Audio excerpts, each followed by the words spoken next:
Hello friends, ഇന്ന് ഞാൻ നിങ്ങൾക്ക് പരിചയപ്പെടുത്തുന്നത് അബർട്ടി കമ്പനി നിർമ്മിച്ച ക്രിമാഫിൻ പ്ലസ് സിറപ്പിന്റെ ഉപയോഗത്തെ പറ്റിയാണ്. ക്രിമാഫിൻ പ്ലസ് നിർമ്മിച്ചത് ലിക്വിഡ് പാരാഫിനും മെഗ്നീഷ്യം ഹൈഡ്രോക്സൈഡും സോഡിയം പിക്കോസൾഫേറ്റും കൂടി ചേർന്നാണ്. കുറെ കാലം ഫാർമസിയിൽ പരിചയമുള്ള നാസറാക്കാനോട് നമുക്കിതിന്റെ ഉപയോഗത്തെ പറ്റി ചോദിക്കാം.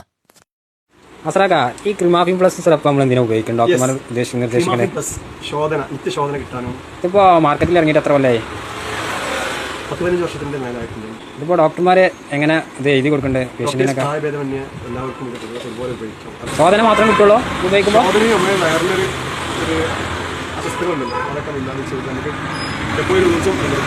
ഈ മരുന്ന് കുടലിലെ ജലാംശം വർദ്ധിപ്പിക്കുന്നതിലൂടെ മലം മൃദുവാക്കുകയും എളുപ്പത്തിൽ പുറന്തള്ളാൻ സഹായിക്കുകയും ചെയ്യുന്നു. മലം മുന്നോട്ട് കൊണ്ടുപോകാൻ കുടൽ ചലനത്തെ ഉത്തേജിപ്പിക്കുന്ന ഒരു ലാക്സേറ്റീവാണ് സോഡിയം പിക്കോസലേറ്റ്. മലത്തിൽ വെള്ളം നിലനിർത്താൻ സഹായിക്കുന്ന ഒരു ലൂബ്രിക്കേറ്റഡ് ആണ് ലിക്വിഡ് പാരാഫിൻ. ഒരു ഓസ്മോട്ടിക് ലാക്സേറ്റീവായ മിൽക്ക് ഓഫ് മഗ്നീഷ്യം മലം മൃദുവാക്കാൻ സഹായിക്കുന്നു.